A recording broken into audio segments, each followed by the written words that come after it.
Hello. I'd like to introduce our guest tonight, Dr. David Gordon. He's professor of economics from the New School of Social Research in New York City. Dr. Gordon got his PhD from Harvard University in 1971, and he's authored and co-authored several books and articles, topics of which include the political economy, labor, economic history, and business cycles.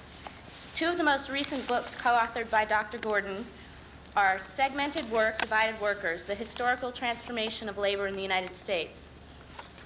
The other one is Beyond the Wasteland, A Democratic Alternative to Economic Decline.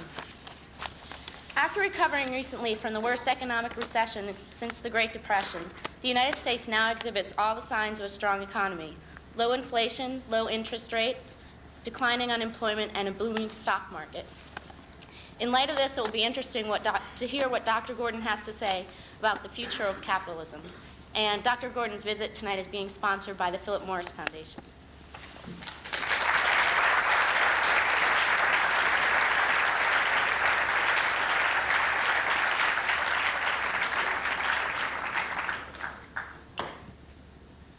I'm very glad to be here. Can you hear all right in the back?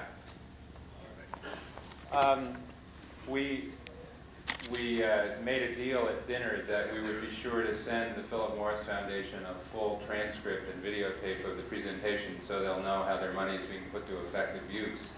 I understand that since the mid-1970s, large corporations in the United States have been very concerned to give money to colleges to make sure that students are able better to understand the meaning and value of the free enterprise system. And that's why I'm here tonight. I'll try to help you all believe a little bit more in the free enterprise system, and we can root for it together. That's a joke, actually. That's not my style. But you don't know me too well, and I certainly don't know you very well. So, in order for me to talk with you about the future of capitalism at all effectively, I actually want to do my own little survey. To get some sense of your concerns and your orientation. No abstentions on this, all right? A simple show of hands, straw vote. I would be curious, and it's just helpful to me, I would be curious to see your responses to two questions that I want to ask. We're supposed to talk about the future of capitalism. One question is a two-option choice. I want to see, I'll list the two options first so there won't be any tricks. I want to see how many of you would be prepared to say that you would like to see capitalism preserved and continue as the dominant economic system in this country. And then the other alternative, we don't know what to call what an alternative would be, but I'd be curious to see how many of you would be prepared to prefer or express a preference for some alternative to capitalism as a dominant system, which would be, let's say, more egalitarian, just to use that as one standard. So first, help me, given those two choices, how many of you would be prepared to express a preference for capitalism as the continuing dominant economic system in this country? Show of hands. How many, now courage to the rest of you now, how many of you would be prepared to express a preference for some other system that would be, say, more egalitarian? Okay, some, but a minority. Come on, Larry, you can raise your hand higher than that. All right, but now it actually gets interesting. I got a lot of useful information out of that. Next question has to do not with preference, but with forecasting. Now not a question of what you want, but what you think is going to happen. Let's say 50 years from now, which fortunately for you is likely to be in most of your lifetimes, probably not mine. In your lifetimes, 50 years from now, how many of you expect that capitalism will still be the dominant economic system in this country? And the alternative, obviously, I can't specify it any better here. Let's just say, how many of you expect that some other replacement for capitalism as the dominant economic system will have emerged 50 years from now? What are we talking? 2035. Okay, so those are the choices in this case.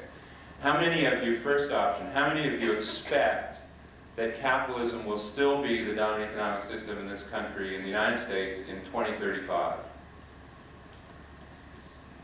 Okay. How many of you expect that by then some other system will have replaced it? Okay. It's interesting. I don't think it was the same hands in both cases, but it looked from, I don't know how well you could see, it looked from my vantage point as if roughly the same percentage or proportion prefers capitalism and expects it to be around. In any case, an overwhelming percentage. I have my work cut out because I certainly would vote on the first question that I would prefer an alternative. And I would be prepared to argue on the second vote that it's quite reasonable to expect that there will be some alternative in another 50 years or so.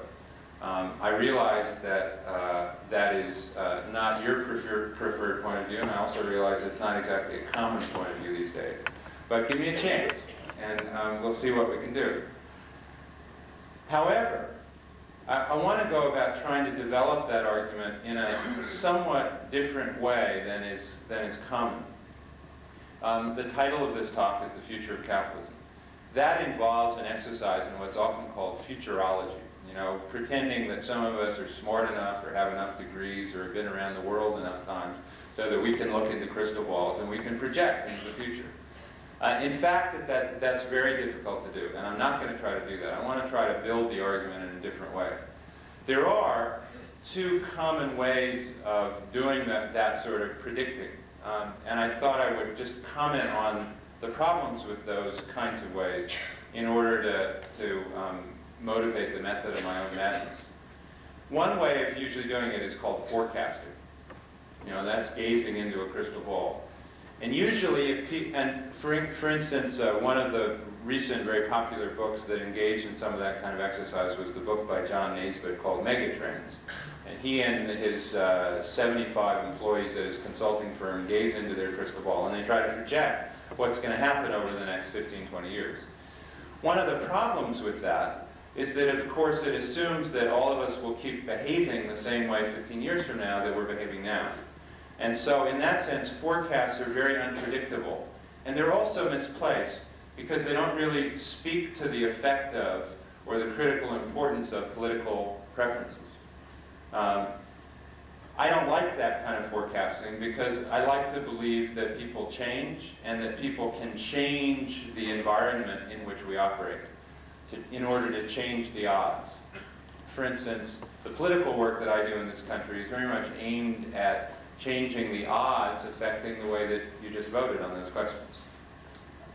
There's a second kind of future of capitalism talk that you often hear, and it's the kind of talk which is sometimes called a political manifesto or a political program. You have these people coming around selling bills of goods. You know, you get the Republicans selling their bills of goods, and you get the Democrats selling their bills of goods, and you get far-left extremists selling their bills of goods, you get far-right extremists selling their bills of goods. They pay you to listen to them, so they have an advantage. But in any case, people come and tell you what ought to be. Now, the problem with that often is that that ought to be doesn't build from our own daily experiences, our own practical personal choices, our own current circumstances. There's often a big gap between what people are telling us would be a good idea for the year 2035 and what people in fact face as choices that are operative now, that are practical choices now, that are important choices now. I've learned a lesson over the last 20 years of political work, mostly as a leftist in this country, which is that I can't sell a bill of goods. I can't sell a bill of goods because the bill of goods I prefer is out of fashion, out of favor, and I don't have the money to pay people to come and listen to me.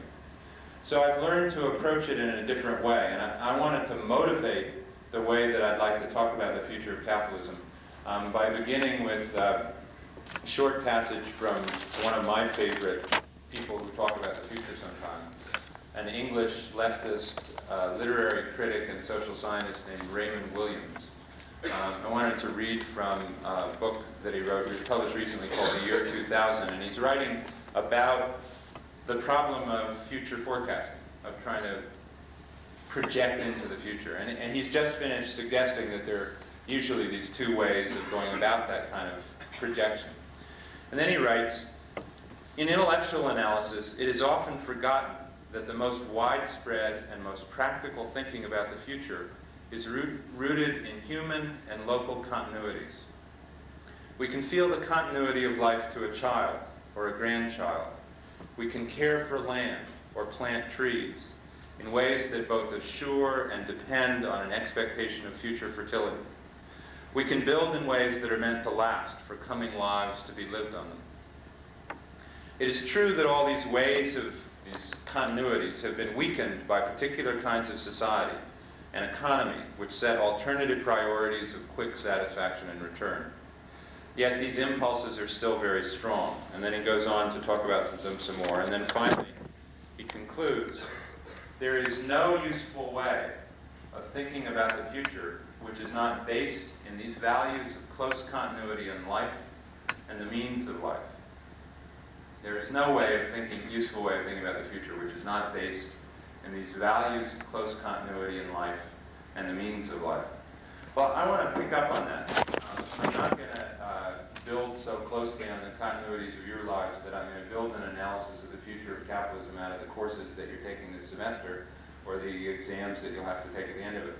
But I do want to build some choices that I think we in the United States are facing these days out of an analysis of the past recent period of the U.S. economy, of the U.S. political economy, of U.S. capitalism.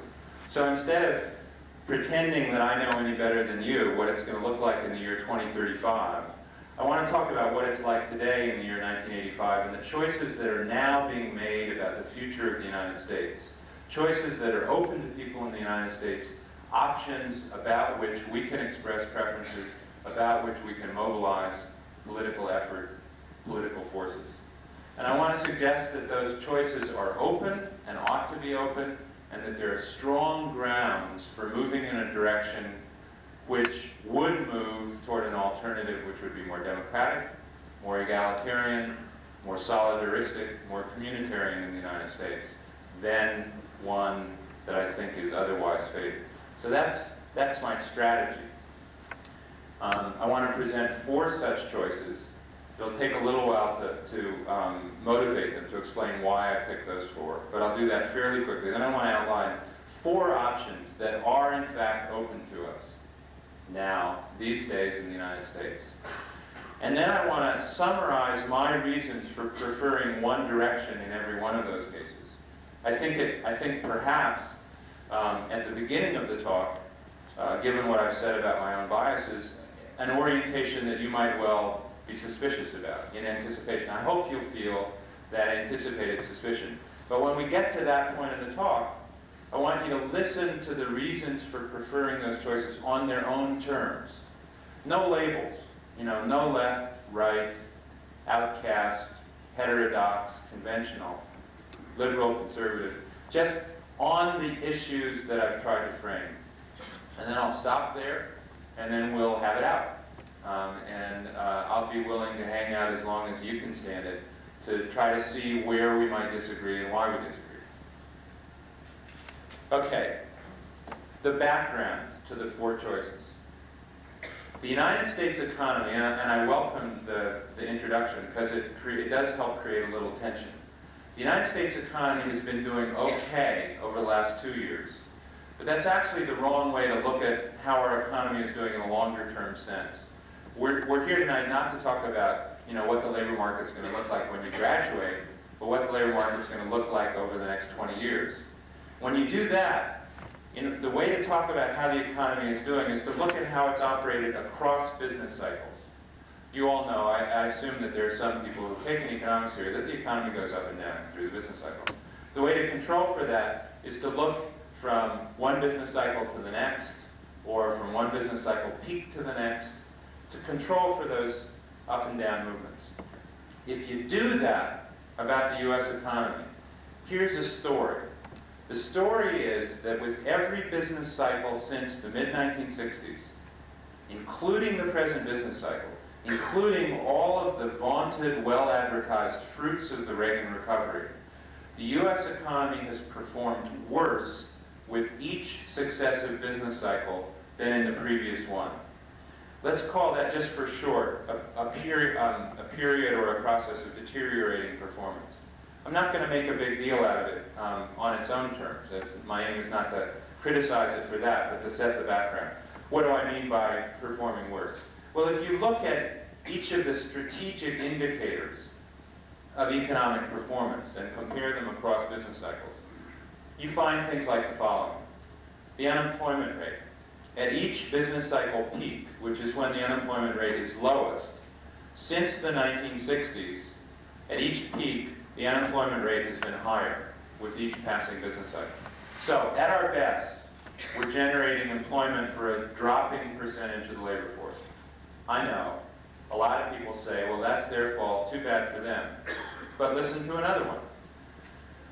One of the principal measures of how well the economy is going to do in the future is how much productive investment there is in the economy. Indeed, one of the main strategies of the Reagan administration since it came into office in '81 was to give all these tax breaks to the wealthy and corporations to stimulate investment. And Democrats bought all of those, what by other standards are pretty regressive tax cuts, because they too believed that that would stimulate investment. Well, we can test that. You take a measure in economies, you call it the net investment share. It's how much of our resources we're devoting to productive fixed investment that will help make the economy more productive over the longer term. That net investment share has also declined from each business cycle to the next, including the present period, and from each business cycle peak to the next. Despite the Reagan recovery, that measure of productiveness is lower now after 2 years of recovery than it was in the last business cycle peak in 1979. Same thing applies for productivity growth. Same thing applies for a lot of comparable measures that aren't knee-jerk, reflexive, liberal concerns about how poor people in our economy are doing, that reflect basic analysis of how the economy as a whole is doing. And the story is, it's doing worse than it used to. Now, we can talk about any of those indicators in discussion if you want. The reason I stress that is not for its own sake, not to be able to thumb my nose into the economy and say, see, this stuff doesn't work, but rather to set the stage for a political process that is now going on. It's a political process that we call, in some of the recent work that I've done with others, a process of restructuring. And the argument is that enough different people have noticed that process of deterioration in the U.S. economy over the last, it's now 20 years, that they have begun to take systematic political action to try to restructure the terms of operation of the U.S. economy to seek improvement, to seek to reverse that deterioration, to try to alter the way in which, for example, the U.S. economy has been declining in relative trade performance against its international competitors. The right has a game plan. The right's game plan is to try to reduce the size of the government in the overall economy, to open up the free market, to release all of these pent-up, strangulated entrepreneurial energies that have been choked for the last 20 years. That's a plan for restructuring. And they're on the move, and they're seeking it. The corporate center doesn't like that plan. They're afraid of it. They're afraid that it will lead to third world debt foreclosure and substantial financial instability. They're afraid, actually, of the trouble that the unemployed might cause as the unemployment rate continues to increase. So the corporate and liberal center has another game plan, another plan for restructuring, which involves industrial policy, export promotion, quality of work-life plans to try to promote greater worker participation and productivity in the organization of production, which involves greater, not less, government involvement, but very top-down, very centralized, a lot of reliance on bank and corporate leadership. That's another plan for restructuring. One of the weaknesses of the Democratic Party these days is that it has not proposed a clear alternative. It doesn't have its game plan. It doesn't have its strategy. Mondale tried to run for president on tax increases. That in New York City, that and a subway token could get you a ride on the subway. It's not a real promising strategy. There are people, however, within the Democratic Party who have proposed plans for restructuring that would move in much more egalitarian directions, that would move toward public jobs programs, higher minimum wage, rapid wage growth, some government involvement in decentralized planning to try to make services available to people that can't get them. Another plan. We'll come back and talk about that a little bit later on. The only point I want to make so far is that, in fact, it is already the case that the battle for the future of capitalism in the United States is being fought. It's being fought now. It's being fought by organized groups with self-conscious strategies. And that is raising critical choices that are now being made about the future of capitalism in the United States. And I want to pose 4 of those for us. I have a preference, but the main point I want to make, and it's why I want to lead to discussion, is that we don't have the choice of abstention, just like in the poll that I began with. Because these are political choices that are getting made whether we like it or not. So the issue is to think hard about what kind of preferences we have, and not to let somebody else make them for us. 4 of those kinds of choices. 1, how do we organize work in this country? It is well known, most people, not just crazy critics like me, but a lot of people in this country admit that one of the major sources of deteriorating competitive advantage of the U.S. economy, in a phrase we're getting our socks knocked off in world markets, comes from slower productivity growth in the United States than in most of the other countries with which we compete. Slower productivity growth means that the amount of time that we need to work to produce something is falling less rapidly than in most other countries, and that means that they can underbid us in world markets. That's happening. The issue is, what do we do about it? And there are basically 2 strategies that are being proposed in this country, like it or not. One strategy, I'm not going to choose all of my words and phrases to characterize these choices with perfect politeness, so you will be able to tell my biases. I mean, I don't need to warn you about that. One strategy could be called the top-down centralized strategy. Another strategy could be called the democratic participatory strategy.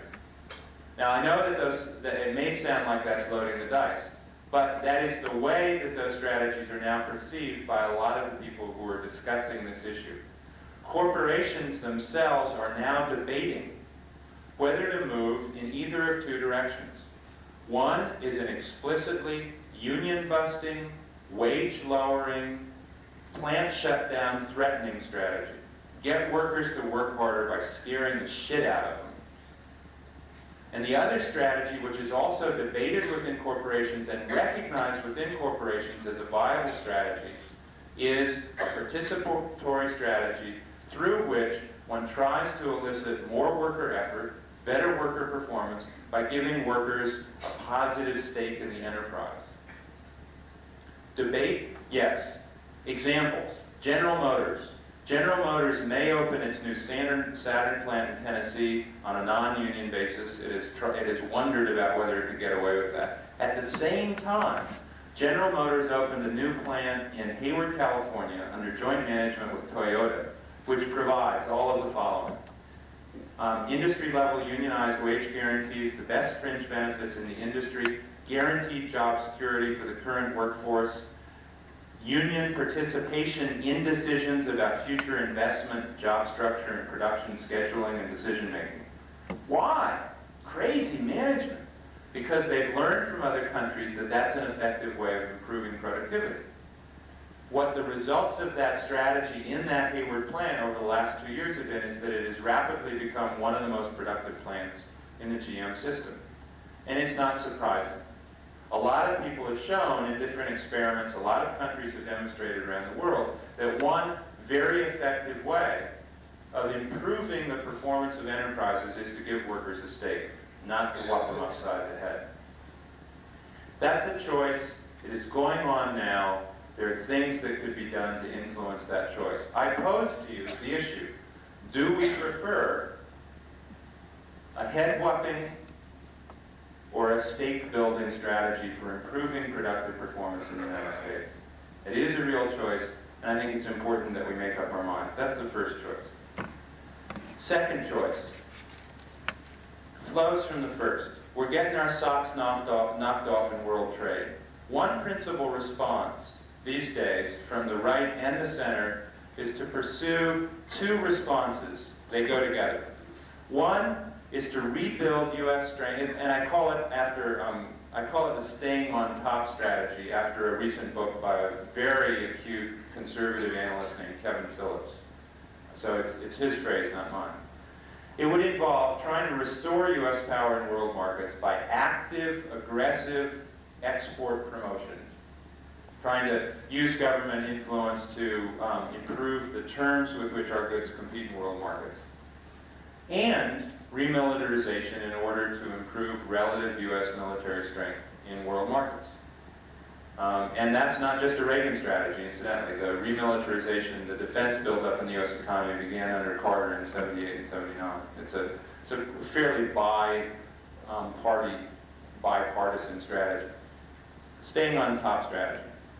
The other response is not protectionism, because that's stupid, outdated, backward thinking, but a self-sufficiency strategy, trying to reduce our dependence on world trade by improving our productiveness in the things we need most. What's an example? Sounds strange.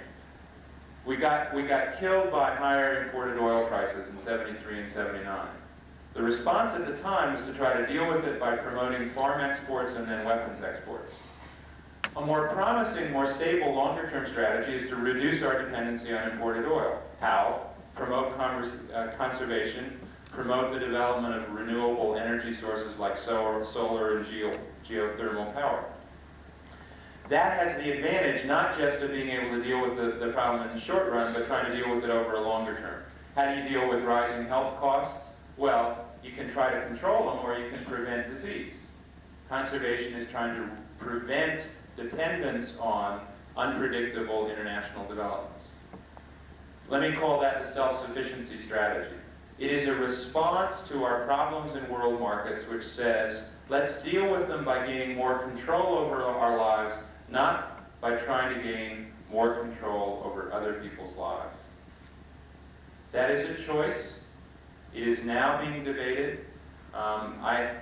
If you want to read more about that particular issue, I have an article coming out in the May issue of the Atlantic magazine, which deals with this. It's called, Do We Need to Be Number One? That's an issue in the United States right now. And a lot of what has dominated recent budgetary discussions in Washington is not just about Star Wars. It is about the U.S. position in the world. And a lot of the buildup that has taken place, again, not since Reagan, since the late 70s, 78, 79, is aimed at restoring U.S. international economic as well as political power. I don't like that. I think we ought to keep our noses out of other people's affairs, and I think there is a way of doing that economically which does not pay the economic costs of pure protectionism. Self-sufficiency, a movement in that direction. It's a choice. We can make it, we can influence it, it's ours. Third choice, the issue of equality.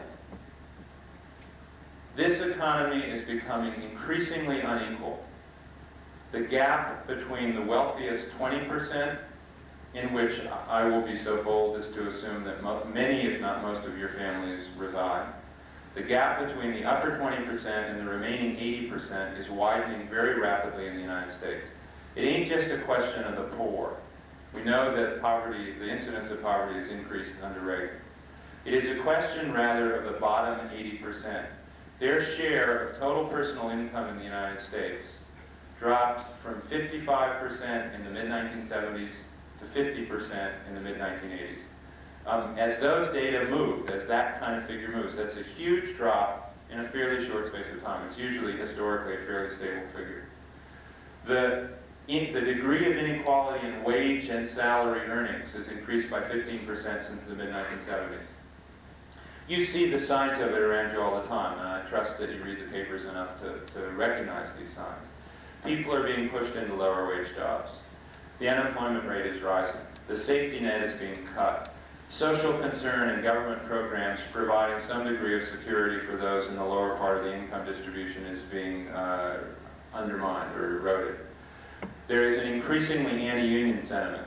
It becomes increasingly difficult for workers to organize unions even if they prefer to join unions.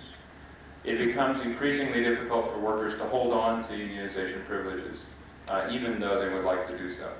There is a tendency toward inequality. Now, it is justified by those who are least hard-hearted. Obviously, a lot of people say, who gives a shit? I don't care. That's their problem. Some people care, but they justify the recent policies on the grounds that we need that dose of market competition to improve the overall performance of the economy. It kind of goes back to the first choice that I was talking about, the first problem of performance. Well, I want to submit that that is not necessary. It's possible. It's possible that people work harder if their alternative is starvation. It is not necessary because almost all of the other advanced countries, European countries, have provided an example over the last 30 years of an alternative approach to the issue of growth and equality. They have increased minimum wages, promoted wage growth, strengthened unionization, provided movement toward full employment, and grown more rapidly by the critical measure of productivity growth than the United States. Why? Because they build a stake in the economy for a wider and wider percentage of the people in the economy. More people care, more people contribute, more people produce, all of us are better off. That's an argument. It can be demonstrated. Some of us have done a lot of work quantitatively, econometrically, all kinds of ways to try to provide support for that. But the point I want to make with you is that that's now a debate that's going on right now. How much do we care about inequality and equality? How much are we prepared to commit ourselves to preserving and promoting a value that was at the heart of the sentiment of many of the people who fought for our independence at the end of the 18th century? It's a choice. Right now, the forces who either don't care about inequality or believe it is necessary are on the offensive. They are winning. I want to leave you with the argument that that is not a necessary choice, it is an option. We could choose the other way. We could promote an effective economy with that choice. Fourth, and then we'll get down. The fourth choice has to do with, dare I use the phrase, democracy. The basic effectiveness of popular political participation in and control over important structural institutions in this country. Now, most of us immediately, many of us, immediately get a little defensive, begin to wonder whether somebody's getting up there and criticizing the degree of democracy in the United States, challenging whether we're a democratic country, reminding us that we all have the right to vote and all that kind of stuff. It's not what I'm going to do.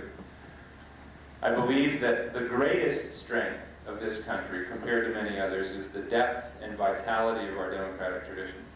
But what I do want to suggest is that some extremely important decisions are being taken these days which could potentially reduce dramatically the effective degree of democracy in this country. But remember, when we talk about control, effective voice, we've got to talk about all our institutions. We've got to talk about influence over the workplace as well as influence over the government, influence at all levels of government. There are some dangerous trends in this country. For example, the right to free speech at the workplace is eroding very dramatically. It is now written into 60% of the collective bargaining contracts in this country that you can be fired for criticizing your supervisor. The Supreme Court recently upheld a ruling that allowed the dismissal of an employee of the phone company for wearing a button at work that said, "Ma Bell is a mother." There are also some real reasons to be concerned about the erosion of effective democratic control over government decisions. For example, the Federal Reserve Board did not used to be independent of the rest of the government. The Federal Reserve Board now essentially runs our economy. It makes the most important strategic decision about how high the unemployment rate will be in any given year. It is entirely independent and beyond democratic control, except that its members are appointed every 7 years. That didn't used to be the case. It became independent in 1951. Its current degree of independence and separation from current economic policy means that we don't have democratic control over one of the basic facts about our lives in this country. A number of proposals have been made to return to the good old days of some degree of integration between monetary and fiscal policy. It is similarly the case that many, if not an increasing number of the decisions that matter in our lives in the United States are being made at the federal level. Now, the right has made a lot of hay by criticizing that. I, as a leftist, also believe that that is eroding effective democratic control over our lives. 3 of us wrote a book recently called Beyond the Wasteland, in which we spent 150 pages presenting a series of proposals for how we could effectively move in some of the directions I'd like to see us move in on a decentralized basis, where local communities have more and more control over investment planning, production, greater protection against plant shutdown, greater security against price increases, greater effective leverage over the way people produce, what people buy, how people live. That could be a movement which could involve movement in a democratic direction as well as a free market direction. I favor it. The point I want to make is that a lot of decisions are being made now which do involve our preferences about effective popular political power. I want to use the term, in this respect, I want to use the term community. I think that in many ways, one of the most important trends in this country these days is that community is eroding, community is falling apart. The ties that we share with each other, that we've shared historically, are crumbling. I think they can be rebuilt, but I think that we have to and could make decisions to rebuild those. Strengthen local influence over economic decisions. Strengthen local influence over the decisions that local governments make.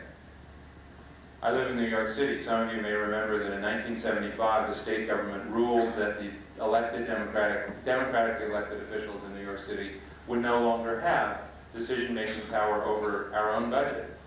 We got instead what was lovingly known as Big Mac and the Emergency Financial Control Board. It was a coup d'etat in which local control was simply wrested out of a local government. That could continue to happen substantially. It concerns me. Okay, 4 choices. Organization of production. Top-down head-whopping, bottom-up stake building. I know it sounds funny. I know it may not be so immediate to your lives now. It's going on. Second choice. Staying on top versus a movement toward self-sufficiency. It's a choice. It's getting made. Third, movement toward continuing current movement toward greater inequality versus strong political and economic effort to rebuild equality and to reverse recent trends. Fourth, to place a very high priority in building up the popular political stake in and power to influence local community life versus a current tendency or trend to ignore or pay less attention to those dimensions of our lives. I think that those are choices. So what does all this have to do with the future of capitalism? I think that the future of the kind of economy, and indeed, obviously, I mean the kind of society that we have in this country, is being shaped now. It's being shaped by groups who are organized, groups who have clear strategic purposes, and potentially could be shaped by a wider range of people participating more and more actively with more and more strategic conception of what we would like to see happen. Now, why do I bother you with all this, other than the fact that I was invited and you were encouraged to come and all that kind of stuff? Well, the two major political parties in this country, most observers have argued, this is not my argument, have moved over the last 10 years in directions which increasingly attend to the needs and interests of roughly the top 20%. Republican Party, that's probably been true for a while. It's increasingly true of the Democratic Party for a wide variety of reasons. Those of you who might be interested in that kind of tendency, there's a lovely recent book done by a Washington Post reporter whose name is Edsall, Thomas Byrne Edsall, called The New Politics of Inequality. It's an effort to try to trace out that process. I think it's been happening. What I think it means is that roughly 80% of the people in this country are having their needs, their interests, their concerns attended to less and less by the political process for a whole variety of reasons. I think that ought to change, and I think it could change, but I think it will only change when more and more of us feel that we have choices to make about our future, we have the right to make those choices, we have the intelligence to formulate those choices, and we have the potential political power to have that kind of influence. Now, last concern, and with this I want to return for some help from my friend Raymond Williams. The last concern is that a lot of us are often told that we can't influence those kinds of tendencies. It's rooted in technology. It's rooted in the way the world works. You've got to have an international division of labor. A lot of these decisions are too complicated for ordinary folk. We can't influence the way the future is happening. Or we can't move it in that second of the two alternative directions I mentioned for each of those choices. Either we just can't influence it, or we have to accept movement in one of those two directions. That is a fairly common view in this country.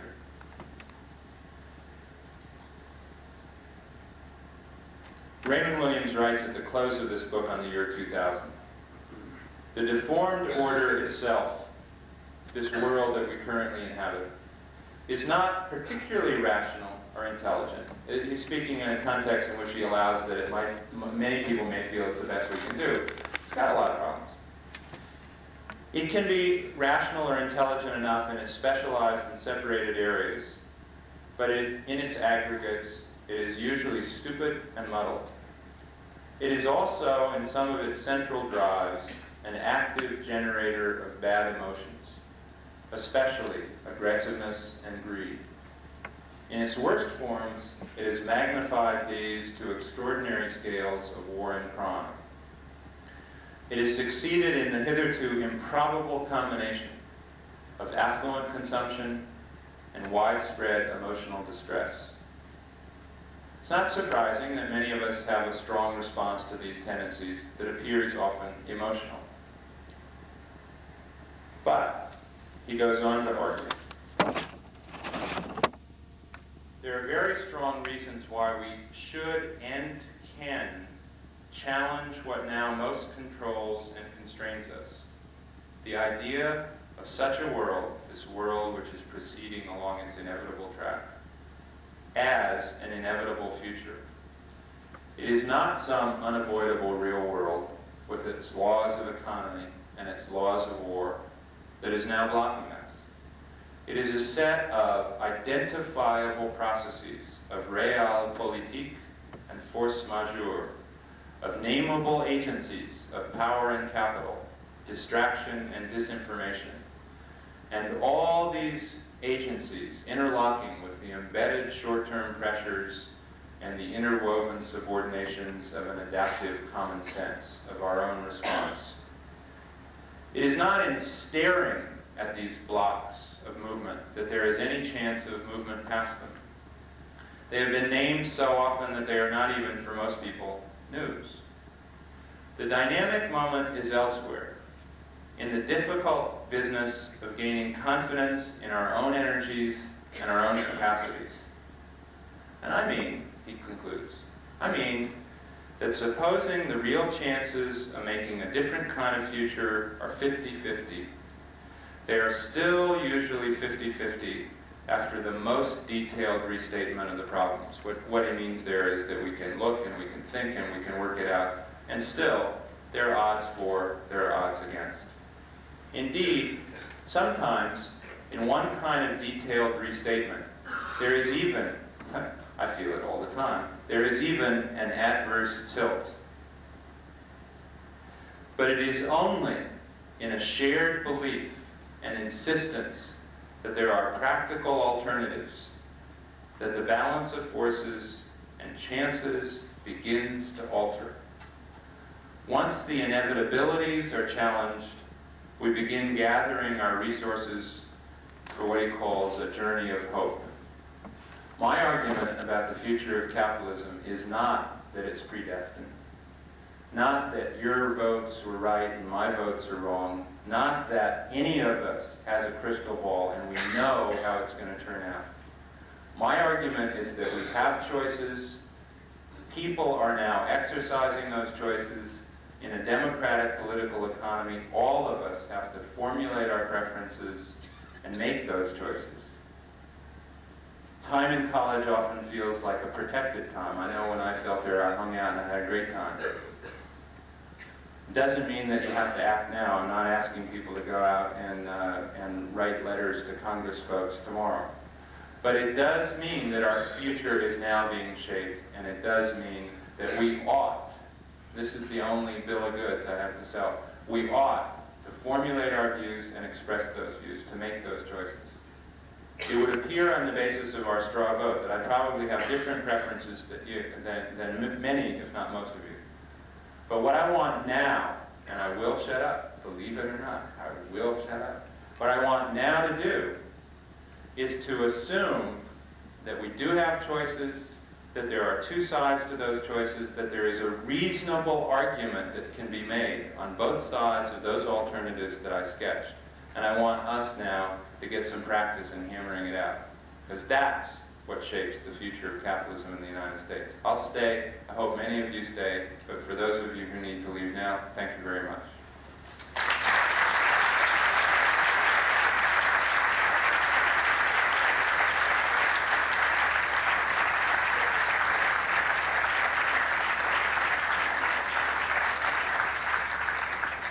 So as I said earlier, now let's get down.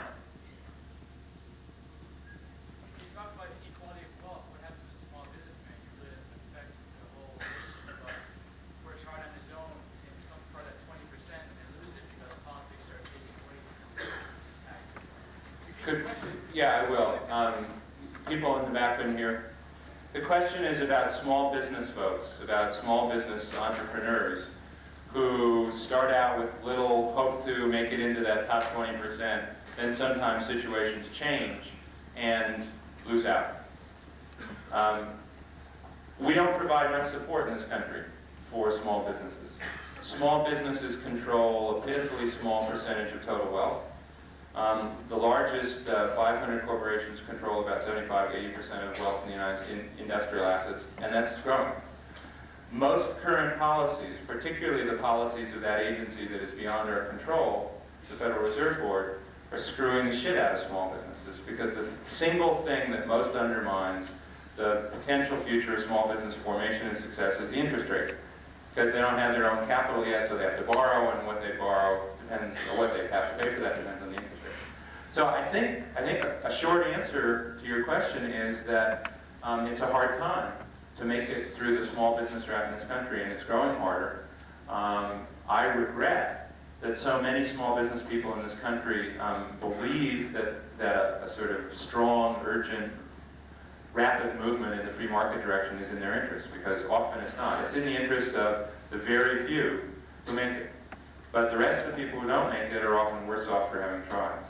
And I think that movements, again, this isn't the kind of occasion where I can develop the detail of concrete formulation. For those that were interested, the kind of programs for community supportive investment in local enterprise that we talk about in our book could help provide the basis for much of that development for people who want to create things, innovate, do things, produce useful things, to begin to do that in a somewhat more secure, somewhat more stable environment. The term that a lot of people now use for the fate of small business is the random walk. It's bad odds. It's random chance if you make it or not. And that relates to what I was saying earlier about the organization of productive enterprise. that's not an environment in which it's very easy to encourage people to put out. It's one way of doing it. You know, it's do this or starve. But there are other ways of doing it. And by and large, the U.S. economy has been outperformed in those kinds of respects over the last 40 years. But that's a good question. In the back. Why do you think that the options that you advocate are not currently packaged politically so that we can choose them in the United States? People hear that all right? Could you hear all right? I think that there are three reasons.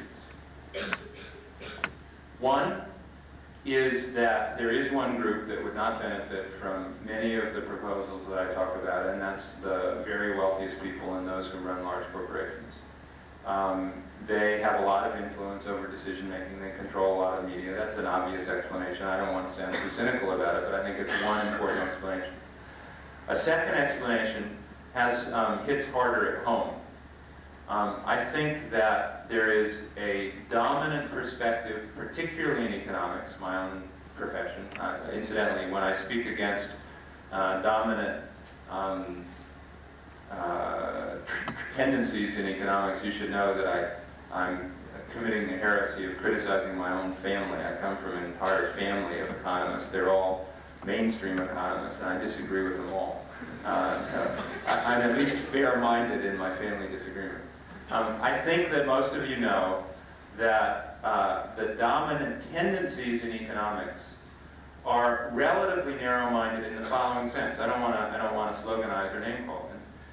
There is a presumption that one way of viewing the world is manifestly correct, and that other ways of viewing the world are silly. As a result, thinking has grown over the last 40 years in the economics profession in the United States, has grown a bit sloppy. I don't argue that they ought to change their ideas. I would argue that they ought to take more seriously alternative, possible competing ideas. Much of the ideology and discussion of economic ideas in this country reflects that fairly dogmatic domination of one view in the profession. I'll give an example. I don't want this to get too much into a house fight among economists. Everybody knows, you all know, I know, we read the papers, that the current most severe problem facing the U.S. economy is what? Can I hear it? What? Deficit, right? We've got to get down the deficit. Now, why do most people say we've got to get down the deficit? Because it what? Interest rates. Drives up interest rates. Everybody knows that, right? Do you know that there is not a single sophisticated economic study which demonstrates conclusively that there is any connection whatsoever between the relative size of the government deficit and the level of the interest rates? And do you know that economists themselves admit that? But you know, this is shocking. This is really shocking. They will go on Good Morning America, and they will go on McNeil Lehrer when they've, loosened their tie a little bit, and they will say that we've got to get down the deficit because it's driving up interest rates. And they know in their heart of hearts that that's horse manure. And yet they say, that's the second reason that I think a lot of the discussion of alternatives is more narrow than it ought to be. The third reason I think is the most interesting and the most important for the general line of argument that I was making tonight. The third argument is that the Democratic Party over the last 10 years has tucked tail and run out of fear of large business, the influence of large business lobbying and political contributions, and out of short-sighted desire to win favor in upper middle class affluent communities. It's a political analysis. When I say tuck tail and run, I mean that the Democratic Party, which of the two major political parties is the only one which would reasonably articulate many of the kinds of alternatives that I talked about, has refused to consider them largely because it has been abandoning a traditional constituency. Not so much because it's thought about it, but out of fear, I think. The fear of the influence of a relatively small but more affluent sector of the community. Three reasons. Power of large business over ideas, the media, public discussion, political options. The ideological influence of one segment of professional opinion. the timidity of the Democratic Party. I think that the first is hard to change unless we go into the bank vaults and we take their money away. I'm not proposing that. Philip Morris Association, scratch that from the record.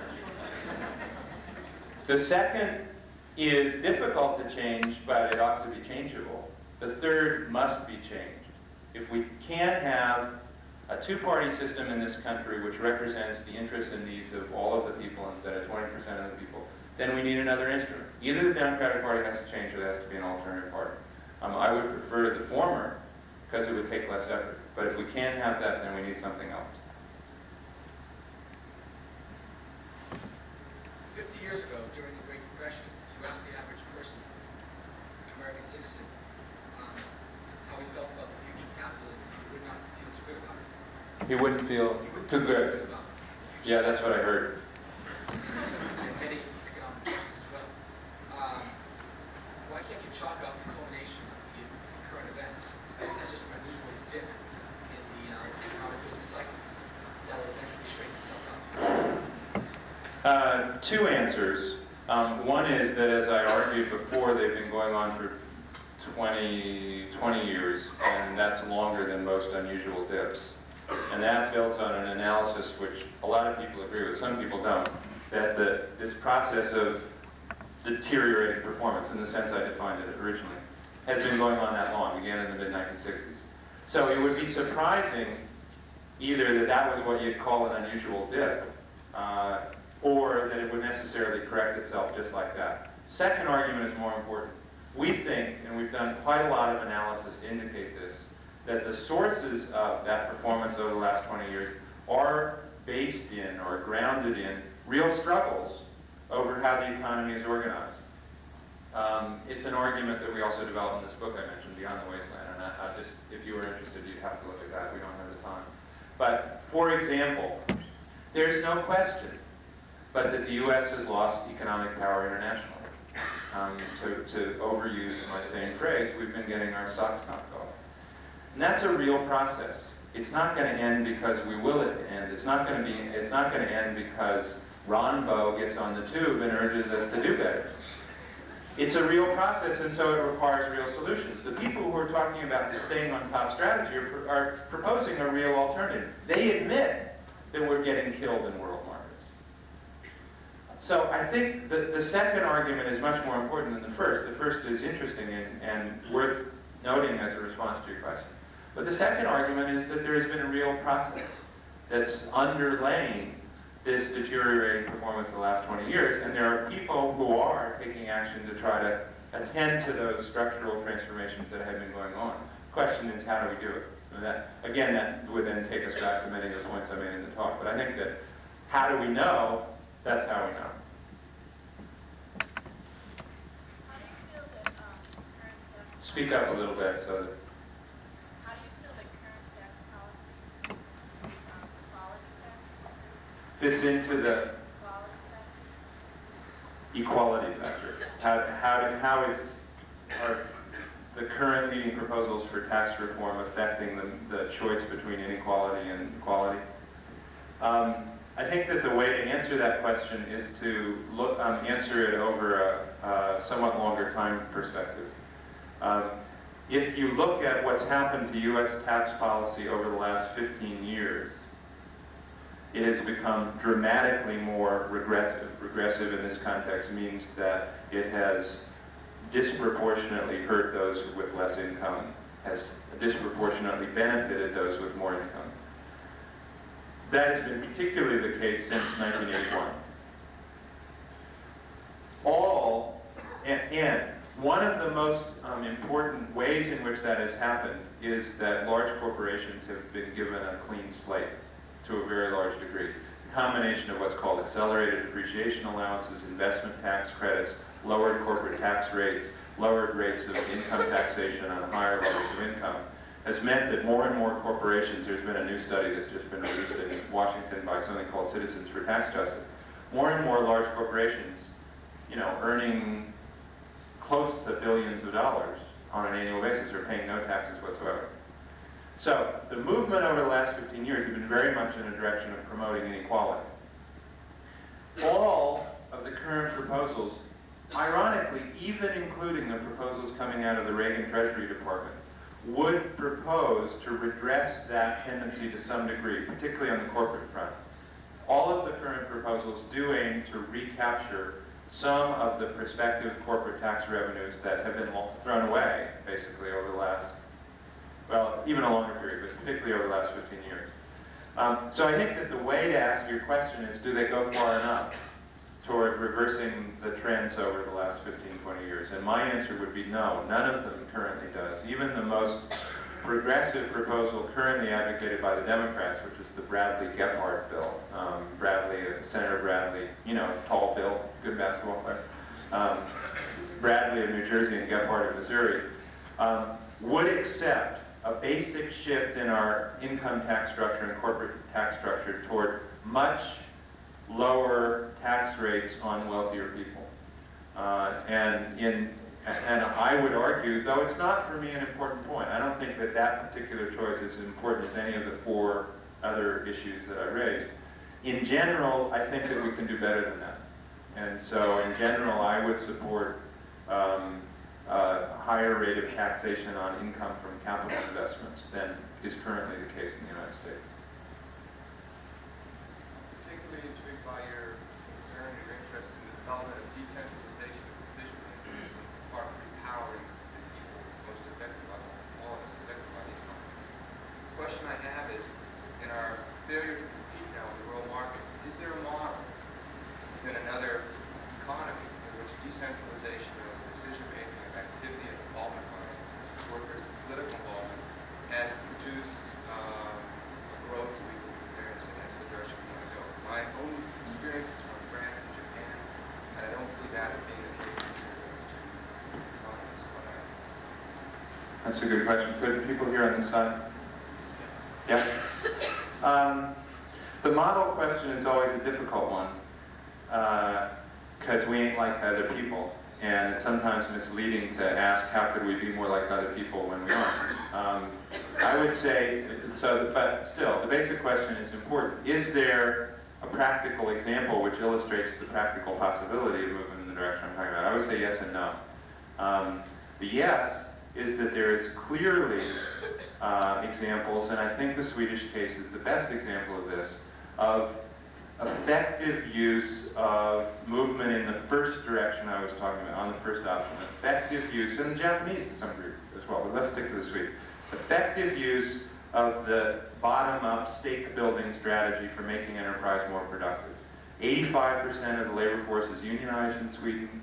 There are strong management union cooperation in the organization of production. It works. The Swedes have the next highest rate of productivity growth in the advanced world over the last 40 years to Japan.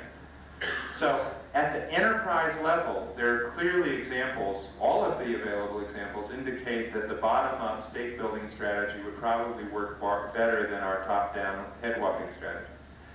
What there's a little bit less experience with is examples of decentralized investment funding to support those enterprises. There is some example of that in Sweden, to some degree in Germany, a little teeny bit in Japan. But one of the reasons that there is less of an example of that than one might like is that all of those economies began in this period being extraordinarily more dependent on world trade than we are now, even after a lot of increase in our trade dependence. So that they needed a coordinated banking strategy to regulate their relationship to the rest of the global economy. We now, even after a long increase in our trade dependence, and even before the kind of movement towards self-sufficiency that I would like to see, are much freer of that need for centralized regulation of all of our monetary, financial, and trade policies. We are a much bigger country. We have much better local, state, political institutions that could manage such decentralized investment planning and decision-making. So I think the reason that many other countries haven't moved as much in that direction as I would like, help illustrate why we would have a better capacity to move in that direction. We have very strong local traditions of self-administration and management. We just limit their application to only a few critical cases, like school boards. School boards are, schools eat it, I know. School boards aren't perfect political examples, but the local school system in this country is an example of pretty effective local self-administration and management of very large funds, self-administration of very large funds. So we have a lot of experience, a lot of local political capacity in this country. We don't use it as widely as we could. We would be better equipped and capable on the basis of our size, wealth, decentralization, and experience to move in those directions than any other country we could name. In that respect, we shouldn't worry about the other models. We should do our own thing.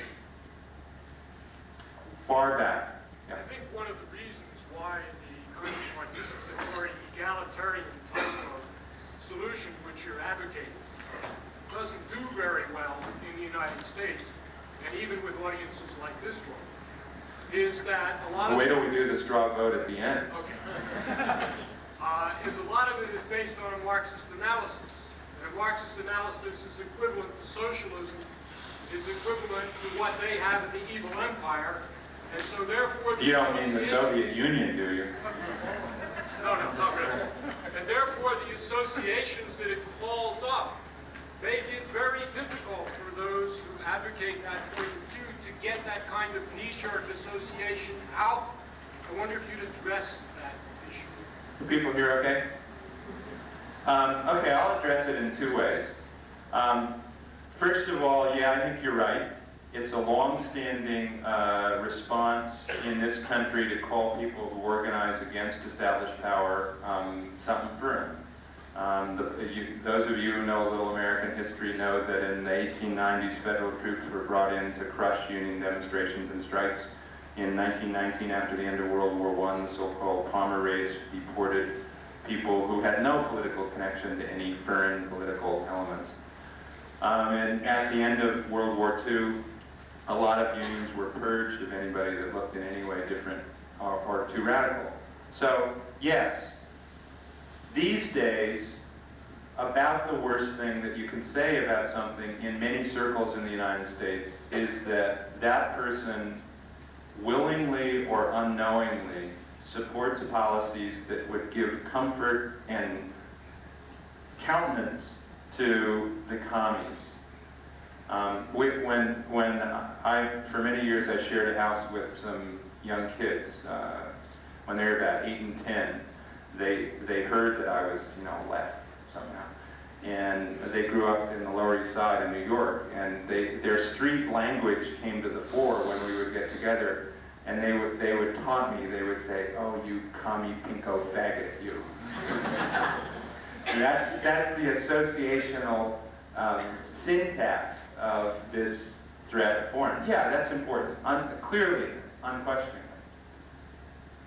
But the second response I have is not just that it's foolish and narrow-minded, but that in my own experience, through discussion, through political organizing, through political work, that tendency is dramatically reduced if and when those of us who are left, incidentally, if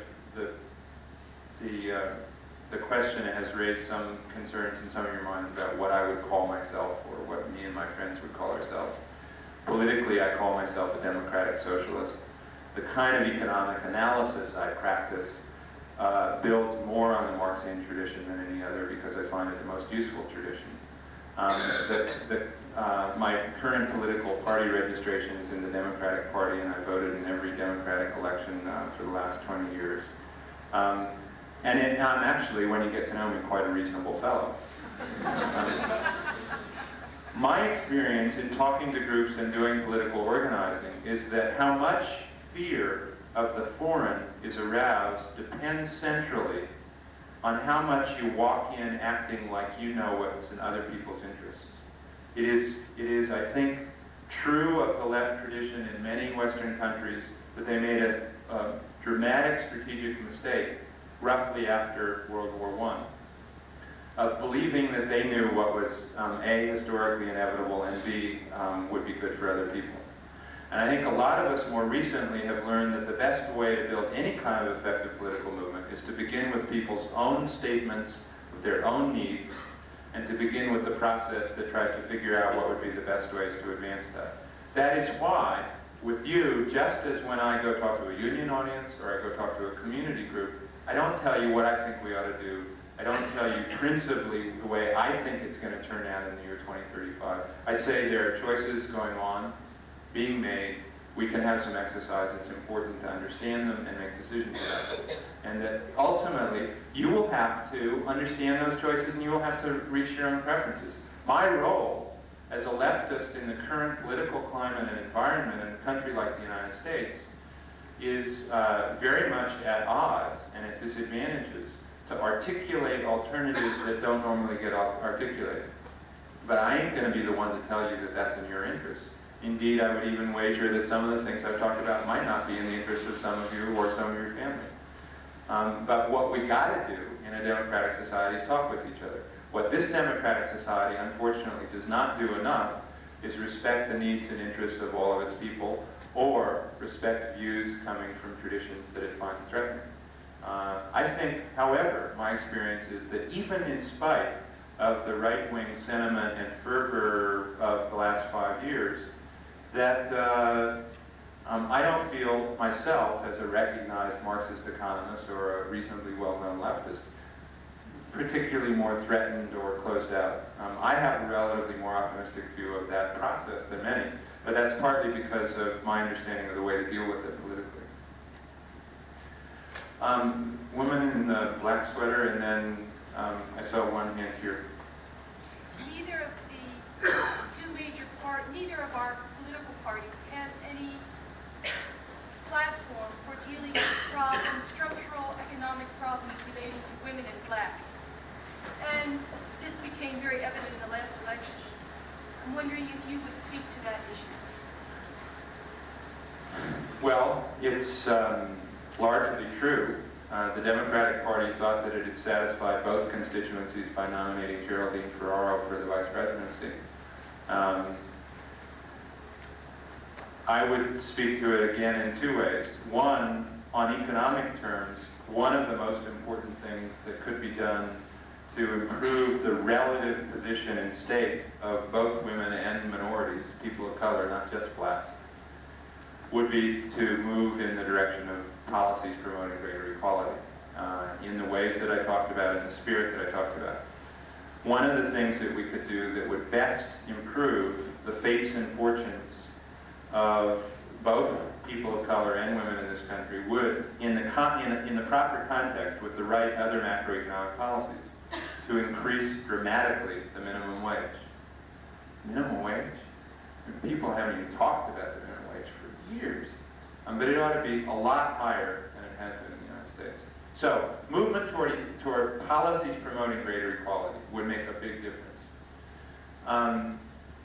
But that's hardly sufficient, as I'm sure you would probably argue and recognize.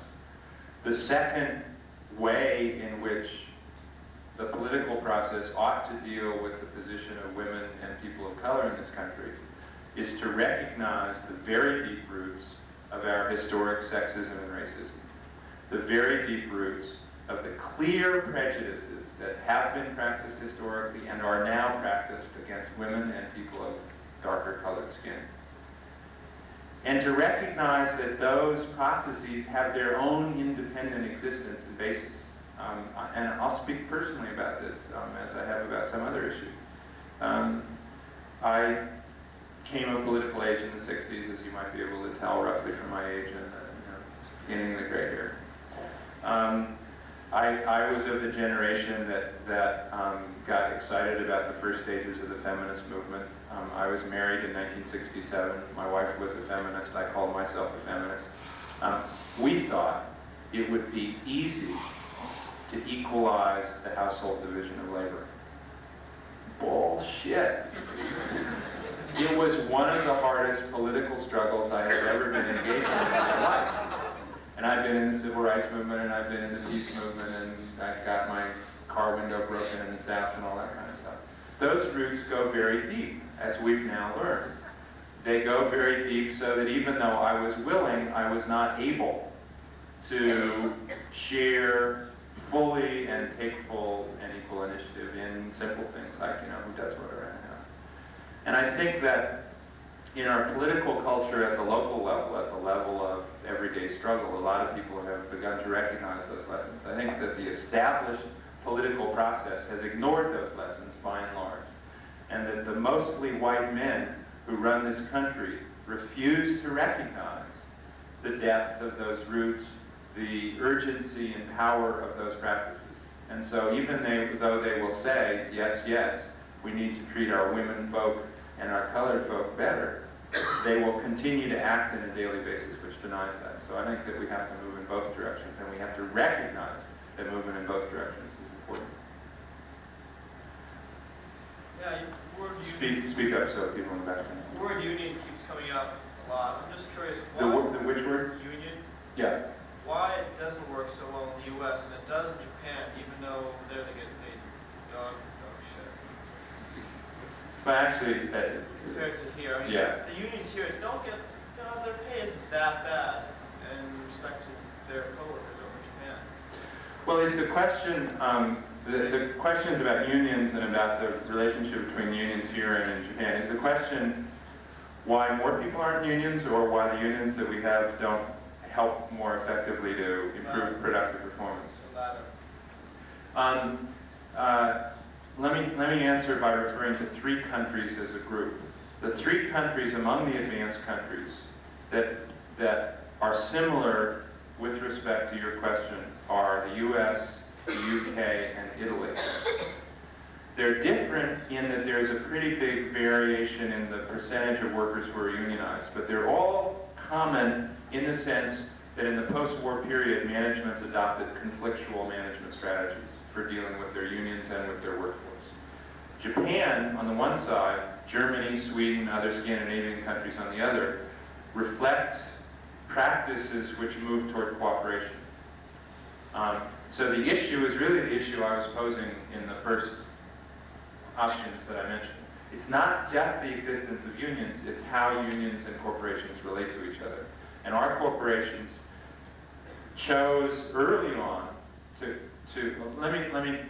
those of you who are hanging in this long probably won't mind a few facts now and then. Everything else I said before this was completely false and irredeemably inaccurate.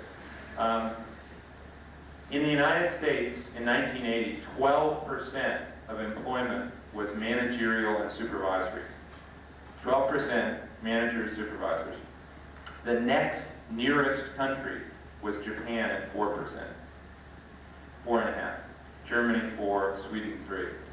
We have a huge top-heavy corporate personnel structure in this country. Got to have somebody to boss all those folks. In other countries, the unions perform a lot of the roles that management here performs. So we relate. We have, let me put it in more structural terms. We have a management structure in this country that is top-heavy and designed to be so. And it doesn't work even with the unions. The example I gave of the GM Toyota plant in Hayward, California, is designed to begin to pursue an alternative. And the union people there I've talked to recognize the difference very clearly, and they like it so far. They're wary, but they like it so far much better. The union people like it just as the corporate people like it because the union has more control, and possibly corporate profits will go down. Possibly in the short run, corporate profits will go down. Possibly in the longer term, corporate markets will increase because they won't get beaten so badly. There is a short-term, long-term choice. Corporate profits in Sweden, Germany, and Japan are quite healthy. Okay. I didn't really address this evening, but I'm wondering that do you and your colleagues ever deal with the whole issue of human nature and how, as individuals, we relate to... I think about it all the time. Okay, yeah, I'm sure you did. It seems like as you trace historical progression, as the have-nots become haves, they seem less inclined to then share with the next strata below them and so forth. As an economist, are you dismayed by the fact that maybe there's some kind of innate, inherent greed within individuals where they refer now to, for example, the over 20%, which controls a vast disproportionate amount of the wealth? And how do you propose then to implement the choices that you refer to? People here okay? Can you hear in the back? Are you arguing sure that that is a characteristic of human nature, or just that it might be? And Well, I'm wondering what you thought. I just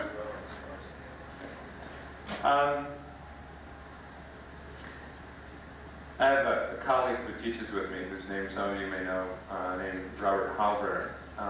And we argue all the time about this. He has a deep, dark vision of human nature. Several of his books, but particularly one, Prospects for Human Nature, would have echoed many of the concerns that you just raised. I'm in a two-sided answer mood tonight, obviously. Two responses. One is that my own experience and the experience of the social science literature, what we can tell from experiments, is that people's preferences and orientation are highly conditional. That is, and I don't mean this in the Pavlovian sense that you can make dogs salivate if you put a bone in front of their nose. I mean that the way the same people will behave with respect to the kinds of competitive versus cooperative issues that your question rightly raises will vary a lot depending on the structure of power and the structure of incentives in which they find themselves.